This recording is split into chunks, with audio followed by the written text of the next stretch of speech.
एक waiting ticket, एक खाली सीट और एक ऐसा सफ़र ने दो अनजान लोगों को हमेशा के लिए एक कर दिया। लेकिन उन्हें नहीं पता था कि कुछ घंटों का सफ़र, कुछ ऐसा पल आएगा जिन्हें पूरी ज़िंदगी वो भूल नहीं सकता है। दोस्तों, 17 मई 2025 की शाम की ये बात है। मुंबई का छत्रपति शिवाजी महाराज ट्रेन भीड़ से भरा हुआ था। प्लेटफॉर्म नंबर 18 पर हावड़ा एक्सप्रेस जाने के लिए तैयार थी। उसी ट्रेन पर ड्यूटी पर थी दिव्या। रेलवे में टीटी की नौकरी करते हुए उन्हें 4 साल हो चुके थे। उन्हें पहचान एक सख्त और ईमानदारी अधिकारी के रूप में था। यात्रियों की छोटी सी गलती उनकी नज़र से नहीं बचती थी, लेकिन उन सख्त चेहरे के पीछे अकेले एक लड़की भी थी जो उनकी पूरी जिंदगी नौकरी में ही बिता दी। जैसे ही ट्रेन प्लेटफॉर्म छोड़कर आगे बढ़ी, दिव्या टिकट चेक करने के लिए आगे बढ़ी। उसी शाम एक युवक जिसका नाम विक्रम था, उन्हें अपनी जेब से टिकट निकालकर कहा, मैडम, मेरी टिकट वेटिंग में है। अगर कहीं सीट खाली मिले तो मुझे बता दीजिए। दिव्या ने टिकट देखा और बोला, अभी कोई सीट खाली नहीं है। यहाँ जगह मिले वहीं पर बैठ जाओ, बाद में देखती हूँ। विक्रम ने सिर हिला दिया, लेकिन उनकी नज़रें दिव्या को पीछा कर रही थी। जहाँ जहाँ दिव्या जा रही थी वहाँ वहाँ उसकी नज़रें भी जा रही थी। दिव्या को लग रहा था कि यह एक साधारण यात्री है, लेकिन वह गलत थी। दिव्या गलत सोच रही थी कि यह एक साधारण यात्री है। कुछ देर बाद दिव्या दूसरे डिब्बे पर पहुंची। विक्रम फिर वहीं सामने खड़ा था। दिव्या झुझक उठी, तुम फिर आ गए? विक्रम मुस्कुराया, बस याद दिलाने आया कि मैं अभी बिना सीट का हूँ। दिव्या ने गहरी सांस ली, तुम बहुत परेशान करने वाले इंसान हो, लेकिन दिल का बुरा नहीं है। यह सुनकर पहली बार दिव्या ने चेहरे पर हल्की मुस्कान आई। उन्हें कहा, ठीक है, V5 कोच में मेरी सीट, वहां जाकर बैठ जाओ, लेकिन सिर्फ बैठना। विक्रम ऐसा खुश हुआ जैसे उसे लॉटरी लग गई हो। वह भागता हुआ सीट की तरफ गया। करीब 1 घंटे बाद फिर दिखाई दिया। उस बार उसके हाथों में कोल्ड ड्रिंक और चिप्स थे। ये आपके लिए।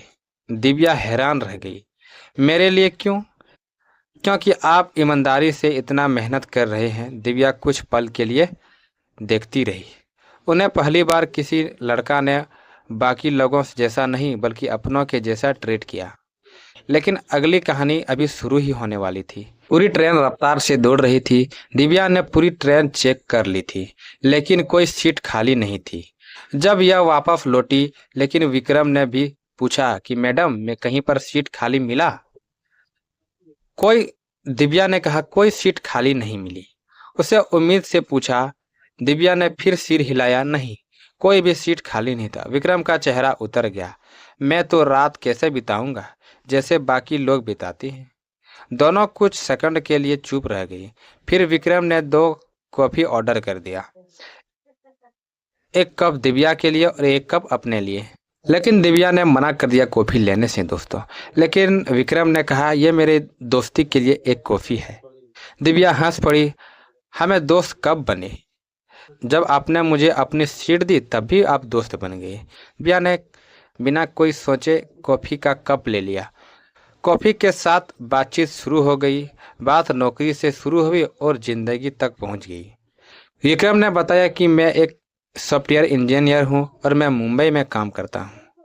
हर महीने लाखों रुपये कमाता हूं। दिव्या हैरान रह गई, इतनी अच्छी नौकरी है फिर भी वेटिंग टिकट? विक्रम मुस्कराया, कभी कभी इंसान टिकट बुक कर सकता है, लेकिन किस्मत नहीं।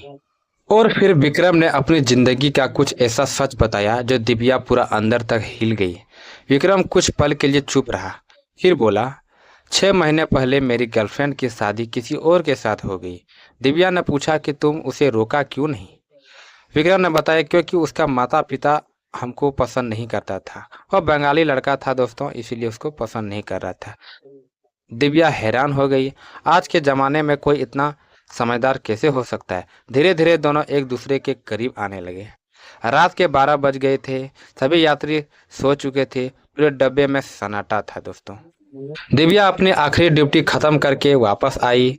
उन्हें देखा कि विक्रम सीट पर सो गया है। चेहरे पर मासूमियत थी। दिव्या उसे जगाना नहीं चाहती थी। वह खुद सीट के कोने पर बैठ गई। अचानक उनका पैर विक्रम के विक्रम से टकरा गया। विक्रम की आंखें खुल गई। विक्रम तुरंत उठ गया और माफी मांगने लगा। दिव्या मुस्कुराई, इतना डरते क्यों हो दोस्तों? क्योंकि आप टीटी हो और मैं एक यात्री हूँ, इसीलिए आपसे डर लग रहा है।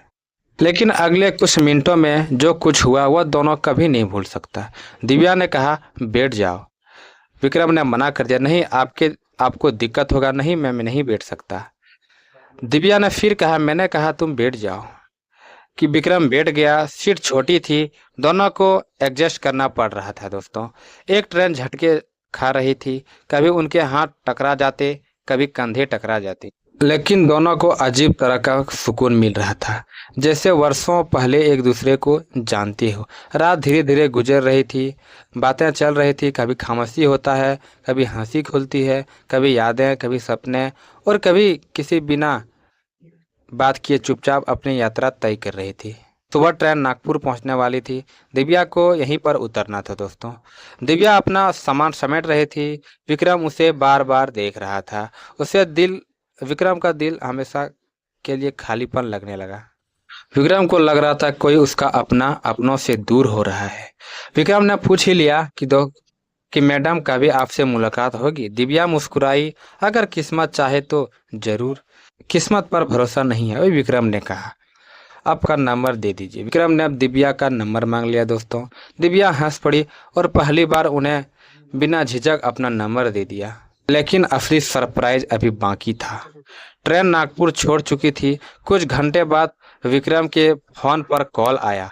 स्क्रीन पर नाम लिखा था, दिव्या। विक्रम का दिल तेजी से धड़कने लगा। उसने तुरंत कॉल उठाया। दूसरी तरफ दिव्या थी।